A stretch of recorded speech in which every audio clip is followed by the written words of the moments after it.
Good afternoon. I think we should start with this session. This is a session with oral presentations. I think 5 or 6. I didn't know I was a chair before a few hours ago. And I also don't know whether all the speakers are here. I hope they are. I know presentations have been uploaded, but also videos have been uploaded, so I hope they nonetheless are here. So the 5 or 6 talk look really exciting. This is all about brain stimulation in different modalities. So there's some deep brain stimulation, some ECT, some TMS, but also ultrasound. And all of these are combined with fMRI or PET in order to better understand what these stimulation techniques do to the brain, or in order to maybe use these PET or MR information in order to better guide the intervention. So helping defining the stimulation parameters. So I don't want to do too much of an introduction because we're short in time. My understanding is there's 10-minute talk and 5-minute questions. There's another problem here. My phone is like running out of battery, so I can't look at the questions. So maybe we need to do it traditionally, so if you have questions. Okay, so the first talk is presented by Shile Kui. Shile Kui? Not here. So then maybe we go, I know there's a video uploaded, I think. So then maybe we go to the second talk, that's Aaron Lowe. Super. So Aaron is here, that's great. We can then come back maybe at the end to the first talk. So Aaron Lowe will present an MRI investigation into biomarkers of circuit engagement of deep brain stimulation in Parkinson's disease patients and linked to long-term clinical outcomes with a view on developing programming tools for deep brain stimulation. Thanks, Aaron. The stage is yours. Cool. Hello, everybody. Thank you for coming. So yeah, my name is Aaron. So today I'm going to be presenting a short talk entitled Clinical Correlates of fMRI Response to Deep Brain Stimulation. I'm going to be presenting this on behalf of Dr. Lozano's imaging lab, and some of my colleagues are here as well. So just to get started, to provide a bit of context, I'm sure many of you will know, but what is DBS? So DBS is an established therapy for Parkinson's, dystonia, and essential tremor, so it works very well for movement disorders. And in DBS, what we do is patients have electrodes that are implanted into key network hubs within motor circuitry, like the subthalamic nucleus, which is that orange structure there, or the GPI, which is that green structure, in order to mediate network effects. And the constant provision of electrical stimulation causes therapeutic benefit that is helps improve their movement symptoms. So a key aspect of DBS and a problematic aspect of DBS is that once the electrodes are inserted, there is a period called programming, where the clinician and the patient together have to sit down and figure out what the best stimulation settings is for that individual patient. And this is a bit of a trial and error process that's a little bit analogous to tuning a radio. And in the programming process, it can take about 6 months or a year, and it requires multiple visits to the clinic and multiple attempts at finding the right stimulation setting before the optimal setting is found. And this process of programming, the limitations of it are further compounded when the effects of changing stimulation settings are latent. So in Parkinson's, you're quite lucky in that you can change your stimulation setting and see that effect quite quickly. But in a disease like dystonia or indeed depression, the effects of changing stimulation settings can take weeks or even months to manifest. So where does fMRI come in here? So we feel fMRI really has 2 key benefits in DBS. So the first is towards human brain mapping. So with DBS, we have a tool that allows us to directly and precisely engage with neural circuitry. And with fMRI, we have a means of observing brain responses to DBS in vivo. And so these 2 combined are a very powerful combination that can facilitate human brain mapping. And then the second aspect is a little bit more translational, which is towards defining imaging-based biomarkers for improving DBS therapy. fMRI can help us to determine network engagement. So in Parkinson's, determining that we're indeed engaging the motor network, and also can be used as the endpoint for selecting therapeutically optimal stimulation parameters. That's a little bit more objective, and it's also an immediate biomarker that may have benefits when compared to conventional clinical programming. So we're not the only group that have acknowledged this, and if you look back over the last 2 decades, you can see that the rate of fMRI DBS studies is increasing. And so these are studies in which active stimulation is being performed in the fMRI. And whilst the body of literature is relatively small, as groups have become increasingly aware of the safety considerations and what you can do within those confines, you see that there is an increasing amount of these studies over the last few years. So if you look down at the breakdown of these studies just generally, you'll see that commensurate with the fact that PD is the most common indication for DBS, the overwhelming amount of studies have been performed in PD patients, and most studies have been looking at stimulation of the subthalamic nucleus and how that affects brain response. In sort of panel B here, I'll touch upon this a little bit later, but most of these studies have used a fMRI block design. We call it a cycling stimulation fMRI design, in which stimulation is turned on and off periodically within the fMRI acquisition. So what does the literature say about whole brain responses to subthalamic nucleus DBS? We compared studies that used comparable experimental designs and found that, predictably, STN DBS is associated with significant fMRI responses in areas within motor circuitry. So you have sensory motor cortex, you have thalamus, and you have cerebellum. And these areas crop up again and again. What's interesting to note, probably beyond the scope of this talk, is that studies show divergence in whether STN DBS was associated with increases in bold activity or decreases. And that's something that the literature probably needs to resolve in future. So a previous PhD student in my lab, Alex Boutet, showed in a study that in patients who were already on their optimal stimulation settings, so they scanned 60 patients who'd already gone through this process of programming and who all had variations in their stimulation settings, the common thread being they were on their best settings. He found that there was a robust pattern of fMRI response that characterized them being in their best settings.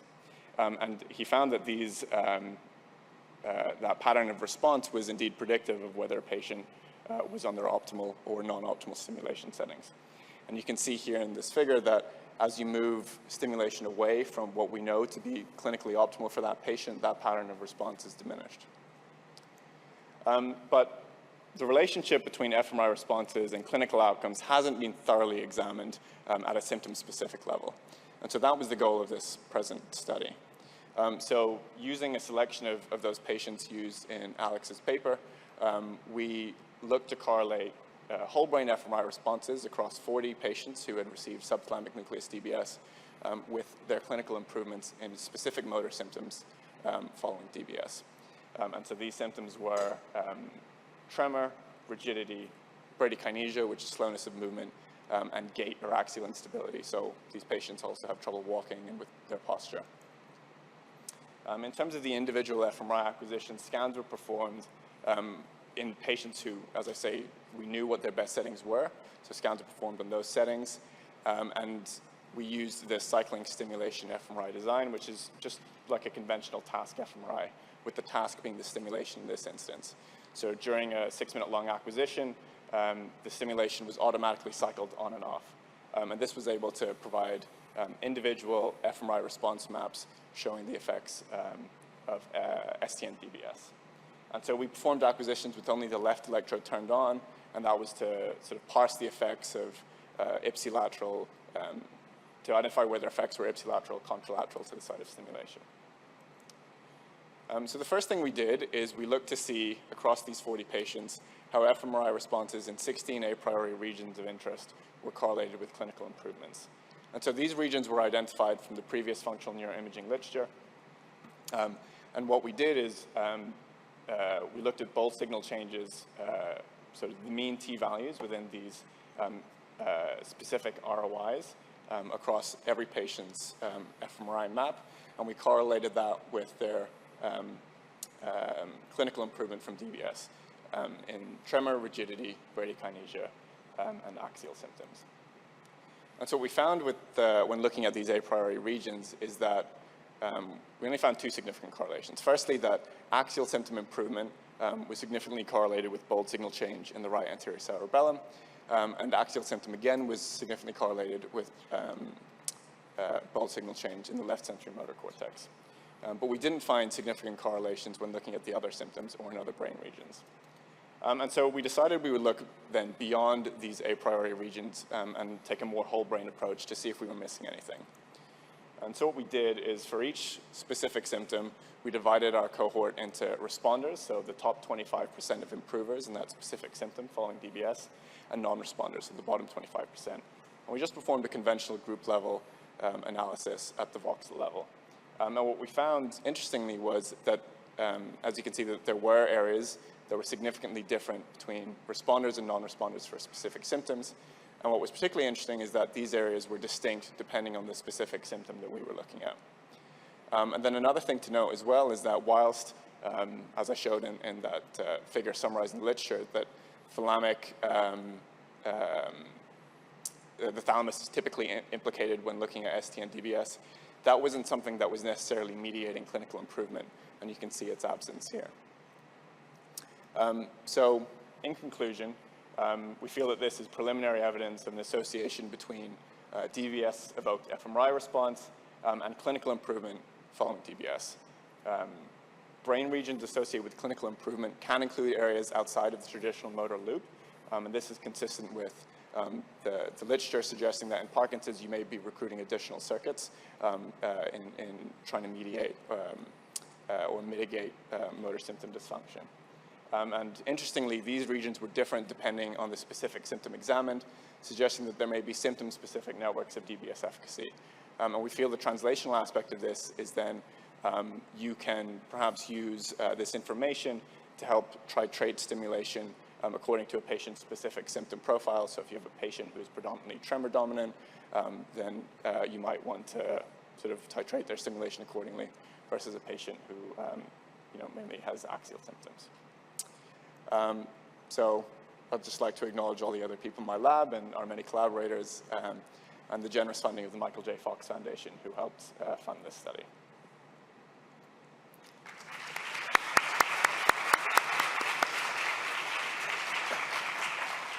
Okay, my phone is still alive, so I see here like a question. How bad were the non-responders? Were there any bad clinical responders at all on an absolute level? Sorry, I didn't quite catch that. So how bad were the non-responders? Right. Were there any bad clinical responders at all on an absolute level?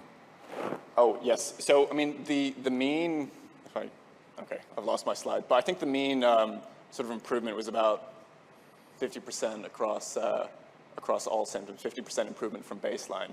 And so the top 25% of responders typically encompassed about 70% improvement, and the bottom 25%, whilst improving, maybe were responding at about 30% or less. And amongst that, you are going to have people who, particularly in something like gait, who did actually get worse following DBS. But on the whole, on a group level, most people, there was a significant improvement following DBS.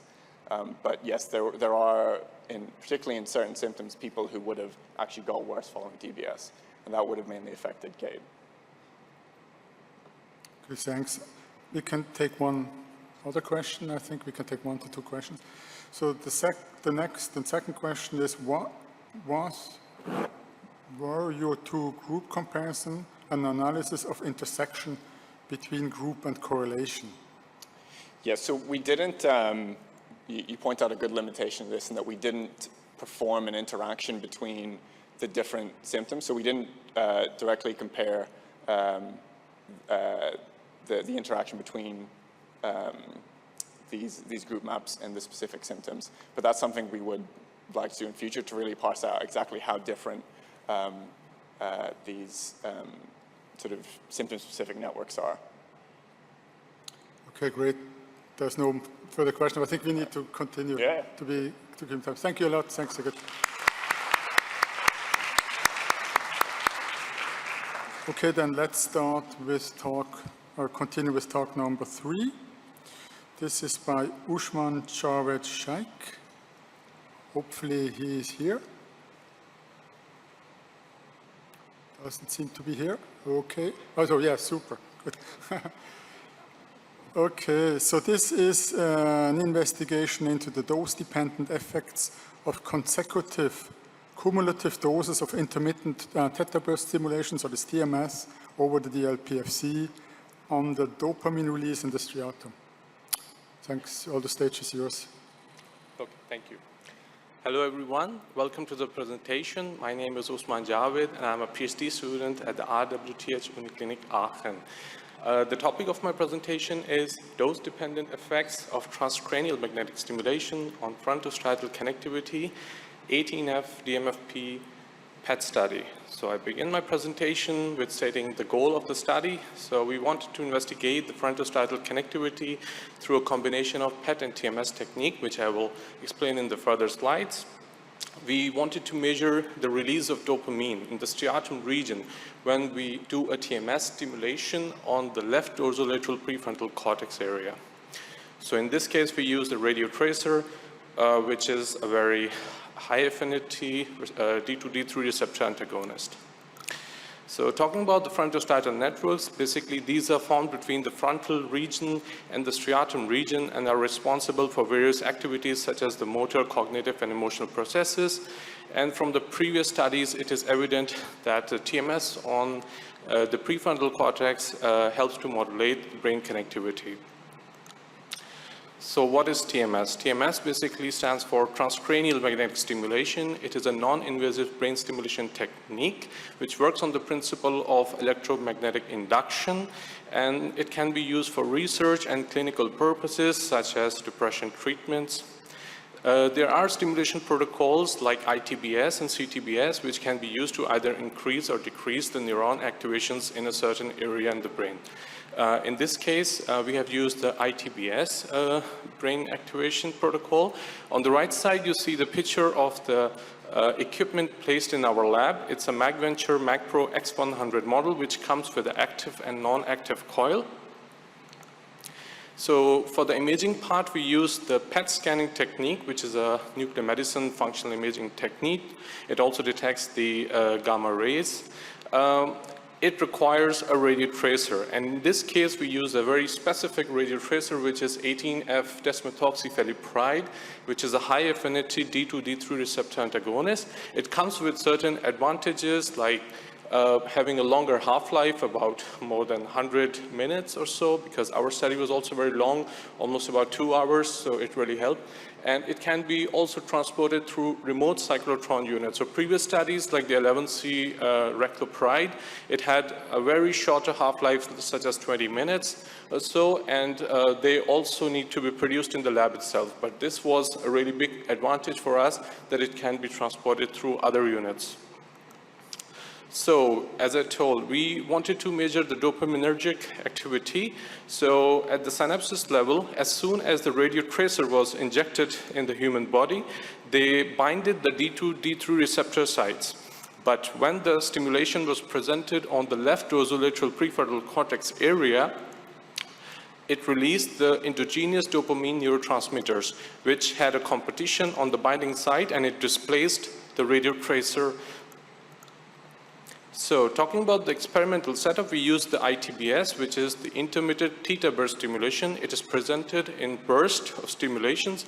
There are trains, 20 trains, and it can be delivered in 3 minutes. It is a very fast and efficient protocol, which have been shown in the previous studies from TMS, and it can be comparable with the RTMS protocol, which is lasting for almost 30 minutes. So for measuring the resting motion threshold, we used 5 peaks above than the 50 microvolt per division, averaged over 10 simulations. And for the capturing of the motor evoked potentials, we used the FDI muscle on the right hand. As you see in the pictures, we use the anatomical scans from the human subjects, and on the left side you see the M1 hand knob area. This is the images from the localized software from the TMS lab, and this is helping with the neuro navigation system to really localize and really spot on the target area. So in this case, on the right side, we use the stimulation site as the left dorsolateral prefrontal cortex area.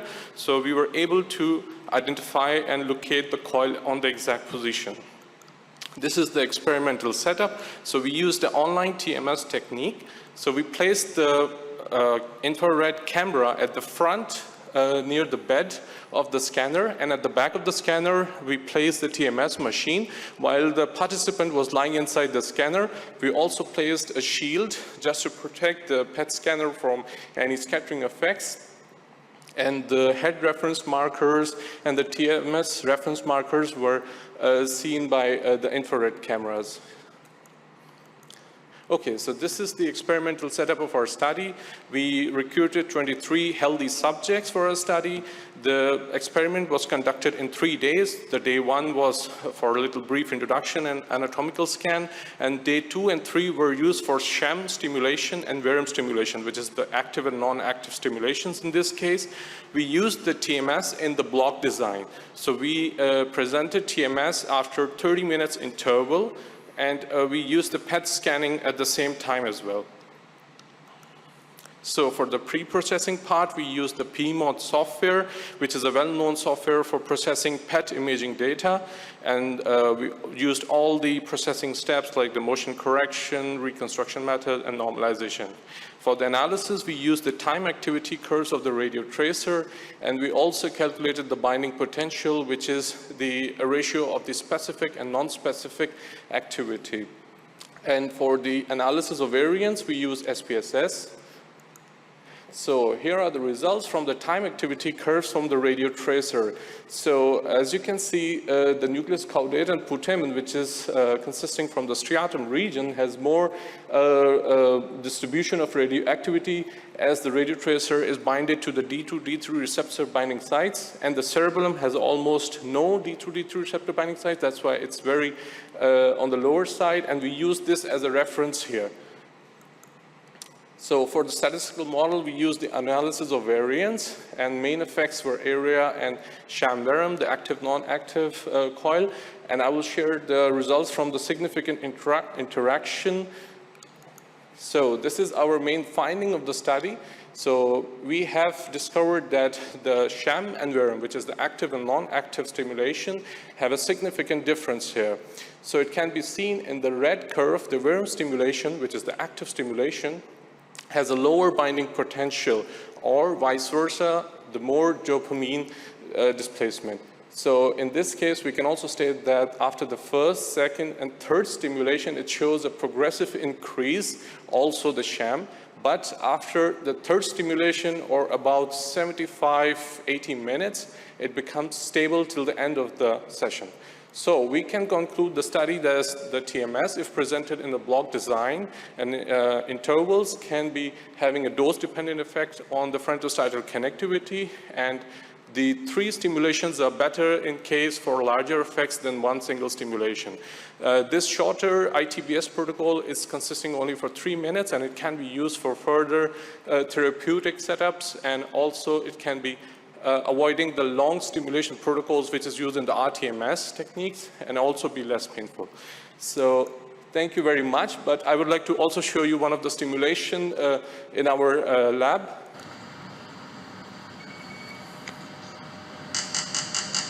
So this is an online TMS, and the participant is laying inside the scanner. The coil is placed on the head. As you can see, the camera was at the front of the bed. And there's a little shaking on the head as well, but due to the brain stimulation.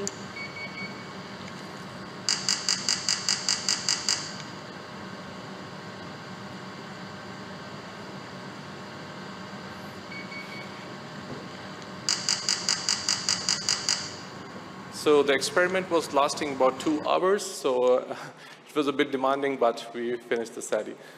It's not going back. So thank you very much for your attention, and if you have questions, please feel free to ask. Thank you very much. Very interesting. I don't see any question. I would have a question. So you have the 3 theta burst like trains, Yes. but if you look at the saturation of your curve, it seems already to saturate after 2. So would you suggest that maybe 2 is enough, the third doesn't add much? Maybe the first question. The second question is, it's very long-lasting, your effects. Well, obviously, you couldn't, record for a long time, but for how long do you think would this effect last? So it's, thank you very much for your question. So actually the design was about 30 minutes. So of course it's a little bit longer time to see the activations and the curve going in any directions. But we found out that the 3 stimulations, and after that, as I mentioned, that it becomes quite stable. So previously it's almost going in the same direction as the baseline, I would say, the sham non-active stimulation. So as compared to that, if I would believe that it will be like that. So after 3 stimulations, it is better than having only 1 stimulation. Yeah. So yeah. So you could really design. This is on healthy subjects, but it could be different on the participants, patients. And for how long do you think would these effects last? Of course, there could be therapy treatments, for example, weekly treatments, daily treatments. So this is a very short protocol. It's only for 3 minutes. And I think in the clinical usage, it could be depending like daily doses or weekly doses. So, yeah. Okay, cool. Okay, thank you. I don't see any questions. So, again, thank you. Thank you. Thank you. Okay, so next talk is by Hafiz Achala, who is here. Super. So,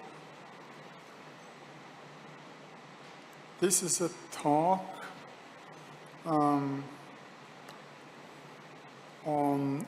this is an investigation also into optimizing MR tools for DBS programming in individual patients, and it's about autoencoder-based deep learning classifiers.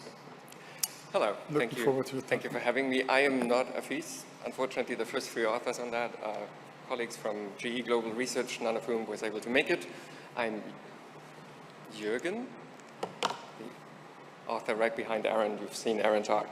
So I will give the talk today, the autoencoder-based deep learning classifier for deep brain stimulation parameter settings by fMRI. This is not the presentation I uploaded this morning. Okay, I don't know. This is the... This is another talk. No. This is the video Hafiz uploaded 2 months ago. Okay. I think the technician is looking for something else. Yeah.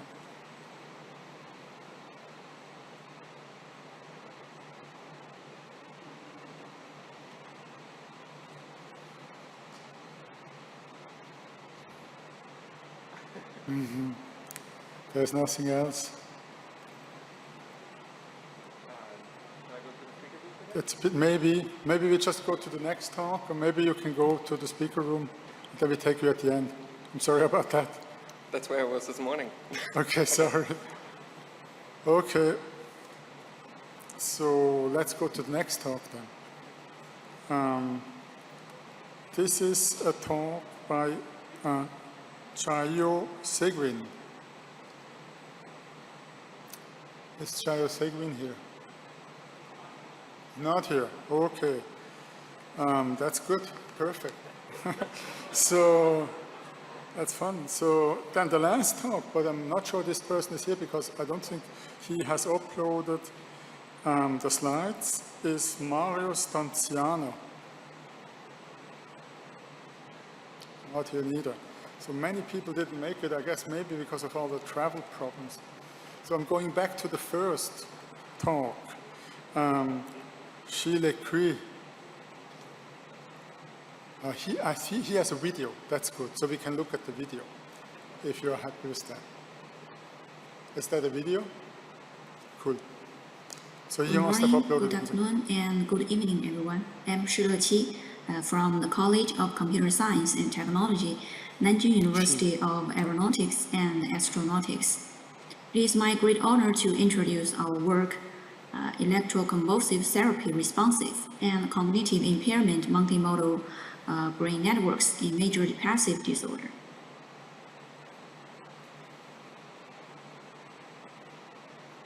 Here is the outline of my talk. Although ECT is an effective treatment for major depressive disorder, ECT cognitive impairment remains a major concern. The neurobiological underpinnings and mechanisms underlying ECT antidepressant and cognitive impairment effects remains unknown. This investigation aims to identify ECT antidepressant response and cognitive impairment multimodal brain networks and assess whether they are associated with ECT-induced electric field within an optimal pulse amplitude estimation. A recent ECT review paper summarized that premature increase in hippocampus, amygdala, and temporal lobe, white matter decrease in hippocampal white matter tracts are the most consistently identified brain aberrations after ECT therapy. Previous studies demonstrated that hippocampal-dependent cognitive functions, such as declarative memory, were most adversely affected by ECT. In addition, working memory, verbal fluency, complex visual scanning, and cognitive flexibility can be adversely impacted following an accurate ECT series. Our previous study showed that ECT response was associated with reduced FIOF in the prefrontal cortex and hippocampus, accompanied with increased gray matter volume in medial temporal cortex, thalamus, and hippocampus. However, they were not correlated with ECT-associated cognitive impairment. On the other hand, electric stimulus has been viewed as the means to elicit seizure activity that causes changes in the brain. Here is another study found that the E field within amygdala and hippocampus is significantly correlated with volume change, but neither structural volume changes nor electric field was associated with antidepressant response. All the above results indicate that ECT treatment response and cognitive impairment networks might be separate. So here in this study, we aim to firstly identify ECT antidepressant response multimodal brain network.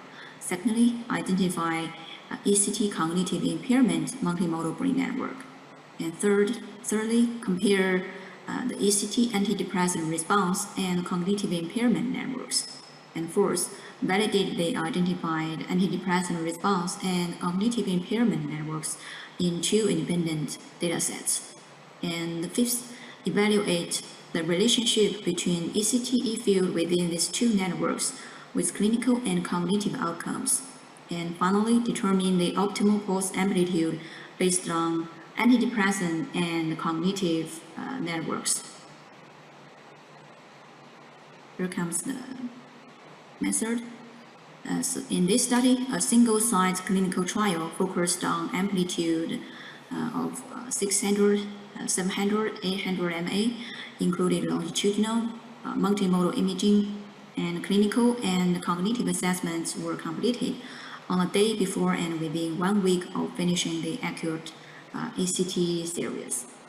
To reduce medication confounds, all subjects tapered and discontinued their scheduled antidepressant medications prior to the baseline assessment, but as needed medications were permissible for anxiety and insomnia.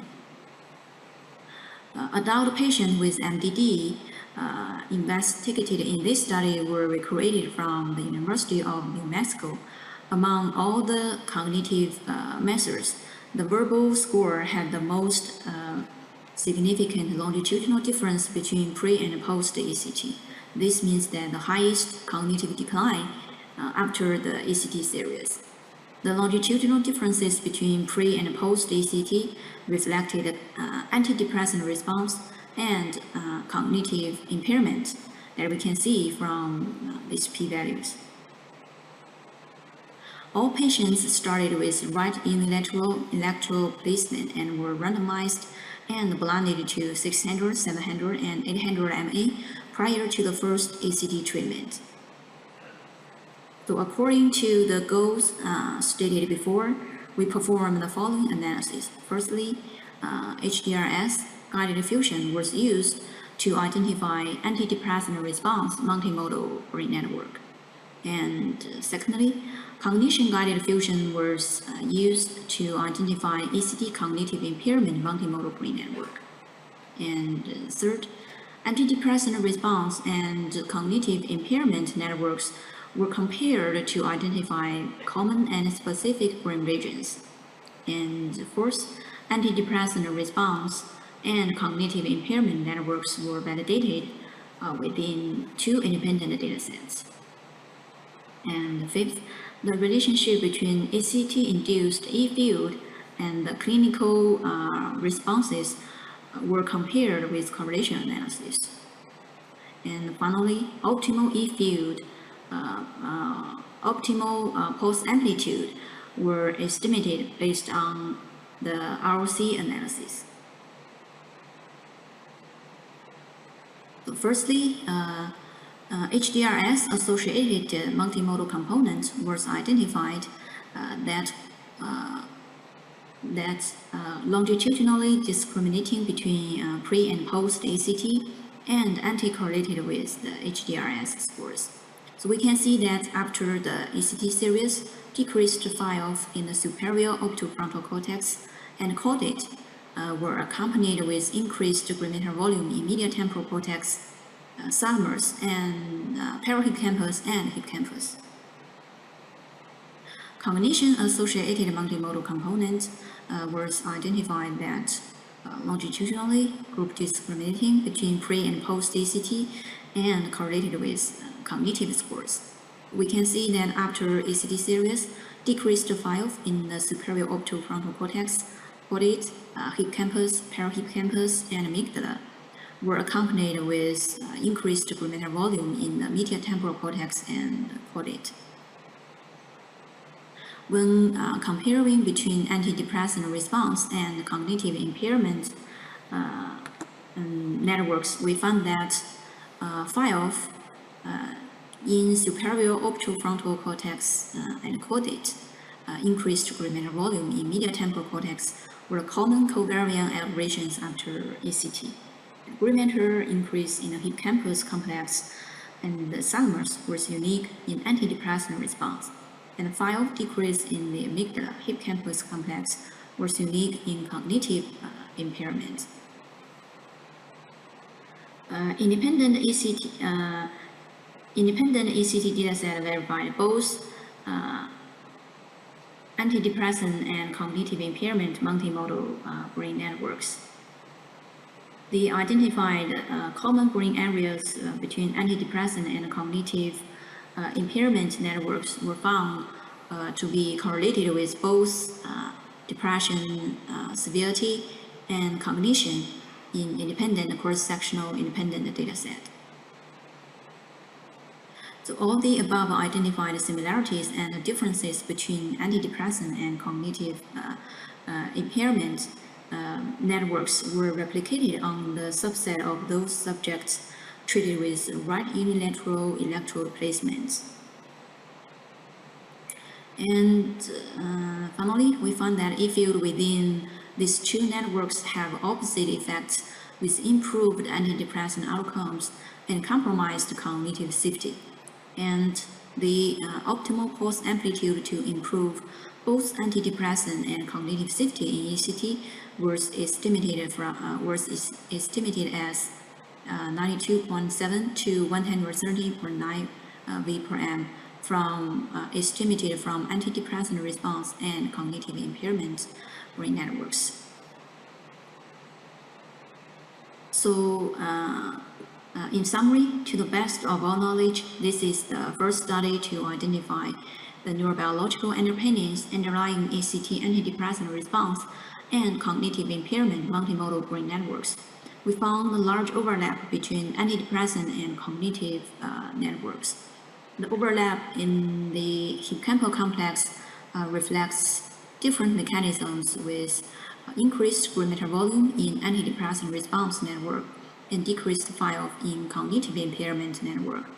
Further investigation with the E-field associated with this trade-off between hippocampal, brain matter, and file changes may serve as potential biomarkers to balance antidepressant and cognitive safety with ECT.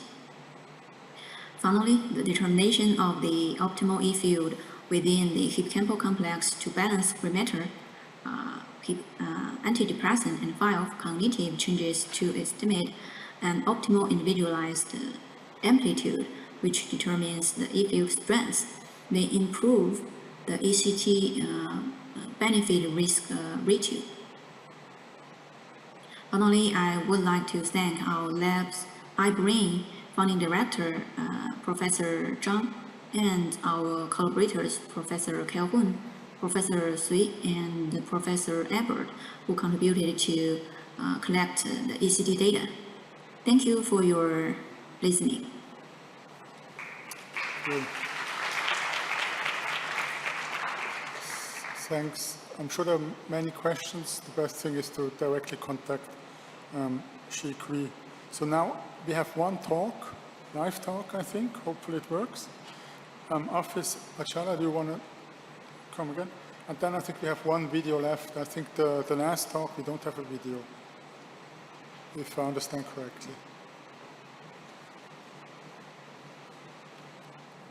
Hi, let's try this again.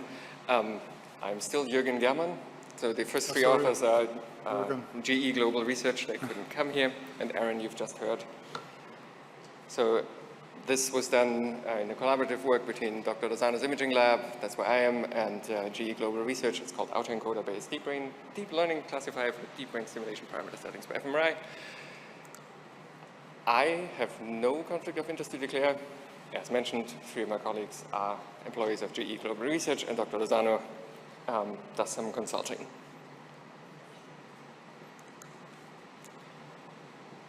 You've heard a little yesterday with Dr. Lozano, before with Aaron, but deep brain stimulation involves the implantation of three components, the electrodes that go deep in the brain, the extension wire, and then a pulse generator that goes somewhere under the chest, for example.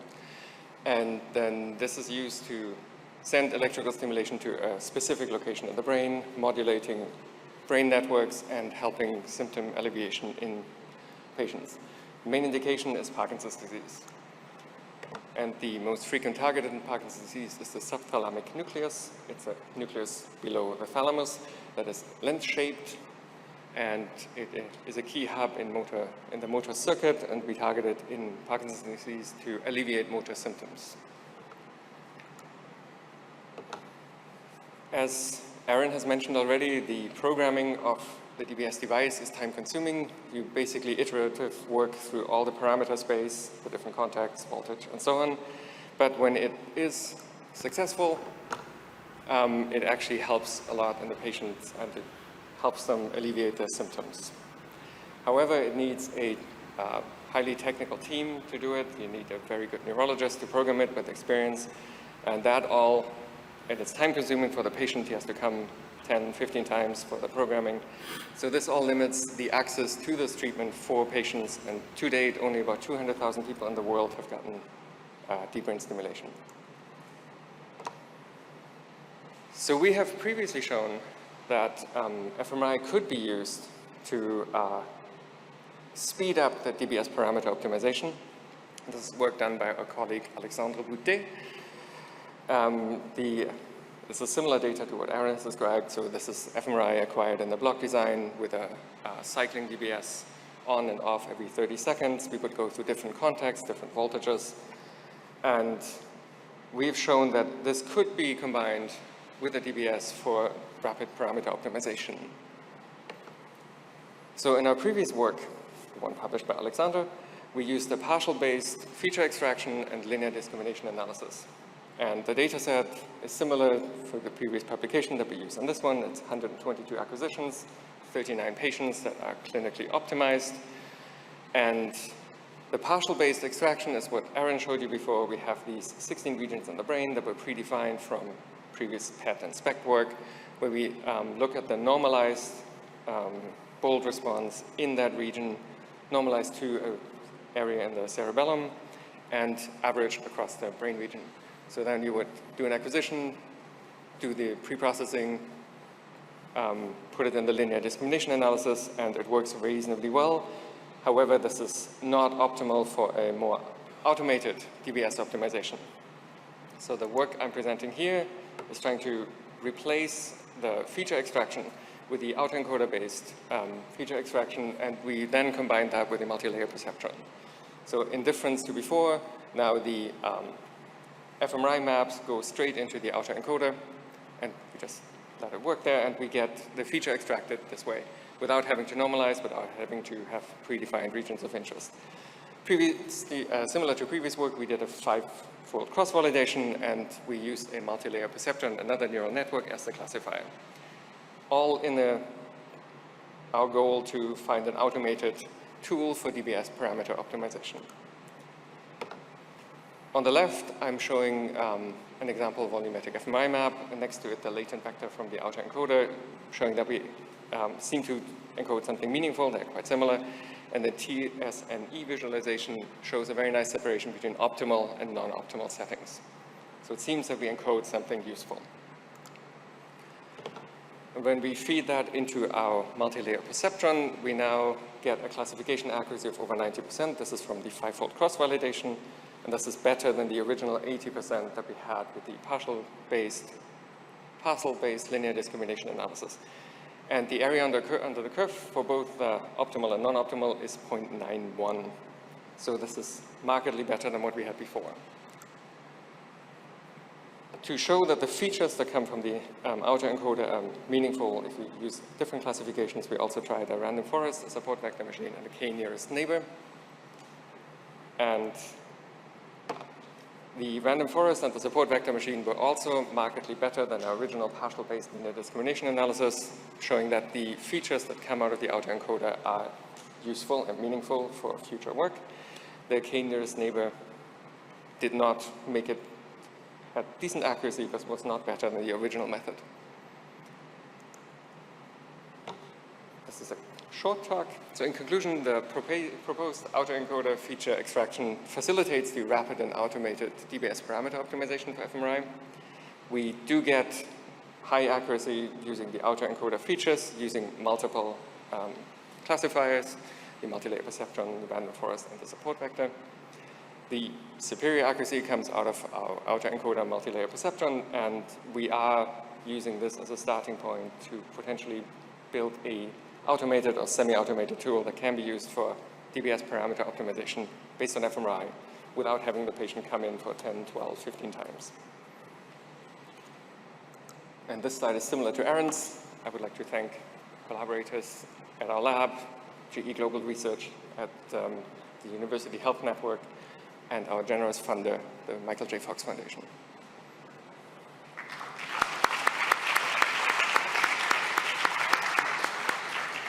Thank you, very impressive. Unfortunately, my phone now died.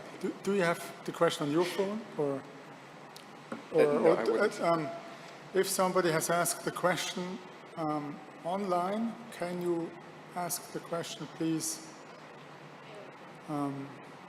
Super, thanks. Hello, thank you very much for the talk. And can I quickly ask you what was the classification target? Yes, so what did you classify? Whether or not the DBS stimulation setting that the fMRI was acquired on was optimal or non-optimal, independent of what was changed.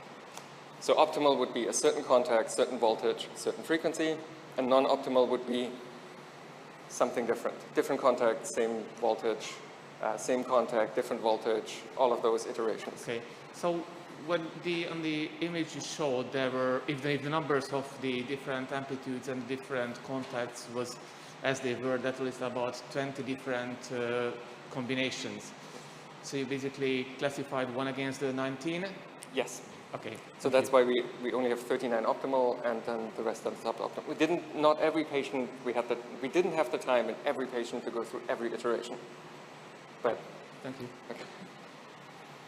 Is there another question? We have time for another question.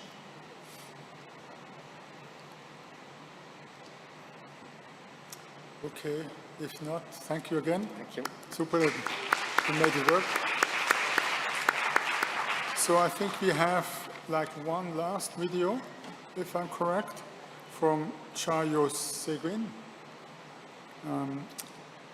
which is an investigation into the extent of which brain communication models can predict network activations in the response to direct brain stimulation. Is that true? Do we have that video?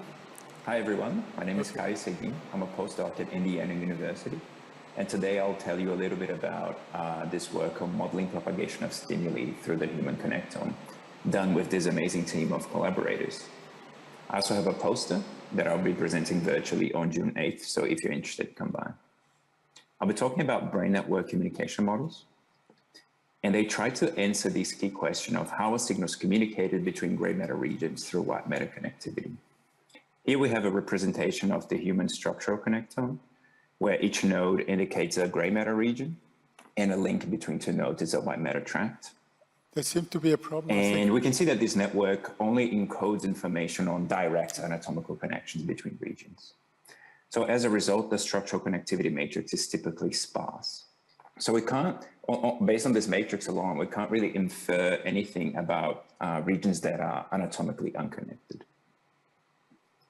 And this is where the network communication models come in. So the idea is to try to understand if, for instance, you stimulate region I and you read out an effect in region J, what are the paths along white matter that facilitated the communication of this perturbation from I to J? So these models provide a putative conceptualization of network communication with the goal of understanding that. And they really tend to be a simple strategy to find paths or sets of paths between nodes in a network. And they also deliberately abstract away biophysical details in order to try to gain some simplicity of explanation. And what they afford us is this, what I call the communication matrix, which now tells us for each pair of nodes, their ease of communication under a certain putative communication model. So the idea is that this matrix is dense, whereas the structural connectivity matrix is sparse, because now we can model communication between any two pairs of nodes.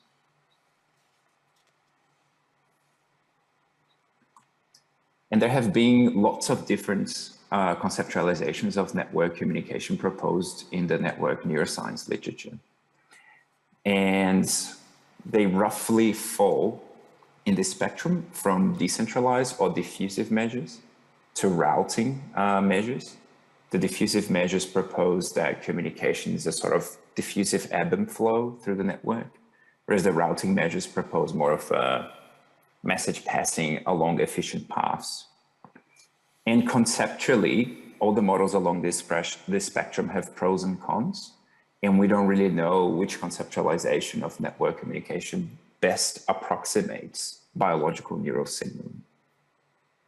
So how do we move forward? How do we determine this? How do we make progress in finding out which of these models are more useful? So traditionally, model validation has been done trying to understand data from fMRI and both signals. But the problem here is that this data only encodes really slow activity fluctuations. So I set out to try to understand, can network communication models explain stimulus propagation at millisecond scale? So the scales inherent to brain communication, to brain computation. And to do this, I'm going to use intracranial EEG recordings from the FTRACT project. So I'm going to give you a crash course on the FTRACT project. So it was done on drug-resistant epilepsy patients that were being prepared for resective surgery. And the idea is that these patients are implanted with intracranial or SEEG electrodes to determine the epicenter of their epileptic seizures. And the SEEG electrodes can both record activity and deliver electrical stimulation. So the FTRACT project gathered data from more than 1,000 patients being prepared for surgery. And the key thing is that the number and the position of the electrodes varied for each patient. And this is really the strength of this project, because by combining this data across all these different patients, the FTRACT team created this group level whole brain matrices of stimulus response measures. So this is a schematic of how the FTRACT project generally works. The idea is if you deliver a stimulation in this region and you read out the effects of that stimulation in 2 regions, we can even have a significant response, which is a response above a certain Z-scored cortical evoked potential. Or you can have a non-significant response. So this, based on this really simple setup, by combining the data across all participants, we can create this response probability matrix, which tells us if I stimulate region I, what is the probability that I'll observe a response in region J? And this is what I'm going to try to be modeling in this talk. Okay, so the key idea is to, so we've talked about the response probability matrix from FTRACT. And what we did is we used human connectome project data to map structural connectome. So we derived structural connectivity weights from tractography. And we also derived functional connectivity from fMRI, and we derived the interregional Euclidean distances between parcels in our parcellation. And essentially the key idea is to use the information in panel B to model the information in panel A, right? So can we compute measures on a normative structural connectome to try to explain stimulus propagation in the FTRACT data? So the really cool thing about the FTRACT data is that by combining this data across all of these patients, you really get response probability estimates that cover the entire cortical surface. So here I'm showing each entry here is a pair of regions for which we have at least 100 stimulation experiments, for which we can have a reliable estimate of probability. And here, if we sum along the rows and the columns of this matrix, we get a distribution of stimulation sites and a distribution of recording sites. And although that distribution is spatially heterogeneous, because they fall within common epileptic centers in the brain, they still allow us to do a whole brain mapping of stimulus propagation, which is really cool. So what we did is we divided pairs of regions into regions that are likely to be anatomically connected and likely to be anatomically unconnected based on our human connectome project sample. And we can see that for regions that are anatomically connected, the probability has we have a higher mean of probabilities, statistically higher, which kind of makes sense of activation. And then we correlated these with these simple measures of Euclidean distance in green, functional connectivity in pink, and structural connectivity in red. So this is done for all pairs of regions. This is done for anatomically connected, and this is done for anatomically unconnected regions. And what we can see is that in all cases, the Euclidean distances between regions seems to have a really strong influence. So here, sorry, on the vertical axis, we have correlation to P, or the absolute value of the correlation to P. So the distances between stimulation and recording sites seems to be really important. Oops, sorry. And functional and structural connectivity provide explanatory power as well, but not to the same extent. So now we're bringing in the network communication models. So we chose 5 putative conceptualizations ranging from routing to diffusion. And all of these were computed on the structural connectome, right? So we want to understand how the white matter connectivity constrains stimulus propagation. So the model spanning routing to diffusion. And because Euclidean distance had such strong performance, we considered both full and partial correlations, the latter controlling for the effect of Euclidean distance. And what we found is that Euclidean distance remains the top predictor in all cases. But when we included network communication models, we observed really high partial correlations, factoring out the effect of distance. And that is to say that the white matter architecture and the dynamics that are engendered by these network communication models are explaining variance in response probability above and beyond the effect of distance. And another key thing is that if you just compare the performance of structural connectivity, which is below here, to that of network communication models, we can see that by considering network communication, we really improve on what structural connectivity can tell us. Especially in the case of anatomically unconnected regions, structural connectivity has nothing to tell us. And the communication measures afford us some predictive utility. So yes, already said that. And search information really was the top model. And I'm going to get to the mechanics of search information in a bit, which is the blue one here. So what would happen if we put all of these measures of network, structural, functional connectivity, Euclidean distance, and we let them fight to explain the variance? Because so far we've only done univariate statistical tests, right? So the goal here is to try to find a sparse set of predictors that can predict response probability. So to do that, we use the multivariate machine learning method that penalizes model complexity, is a loss regression. And what we found here is that, so this is out of sample prediction accuracy, and this is shown in a scatter plot. So we can get really good prediction accuracy. We're explaining about half of the variance, a little bit more than half of the variance in probability, with a really sparse set of predictors. So all the predictors were included here, but only 3 came out in the end. So it was a parsimonious combination of structural. So this is communication using the search information measure based on structural connectivity, geometric, Euclidean distance, and functional factors. So using only these 3 things, we could predict response probability really well. Search information was again the best model. But what is search information anyway, right?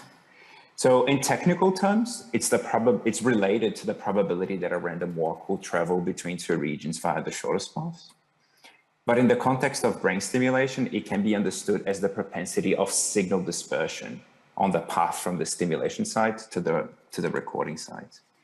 So the idea is if we have 3 regions here, A, B, and C, and we stimulate these 3 regions, and we want to measure the response in the target region T. You can see that the path from all of these regions to T has the same length, but the path along starting from A has nodes that are a lot more connected to the rest of the network. And that engenders more opportunities for the perturbation delivered in A to be diluted as it moves along.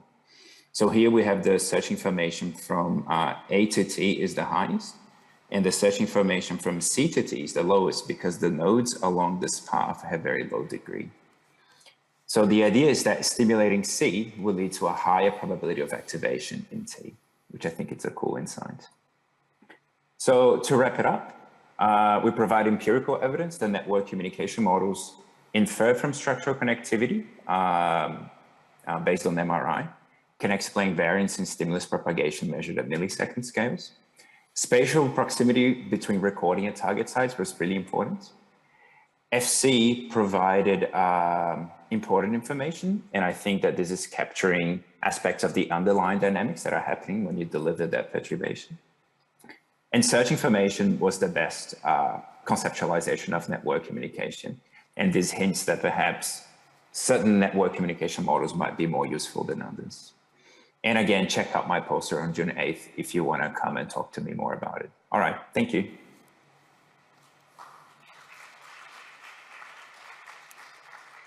Okay, that's great. So I have one person more on my list. Mario Stanziano is not here, right? And I don't think he has uploaded a video either. Is that right? Okay, yeah, so that's it then. Thanks a lot for coming. Many apologies for all the technical hiccups. I hope we will improve over the conference. Enjoy the conference further, and thank you.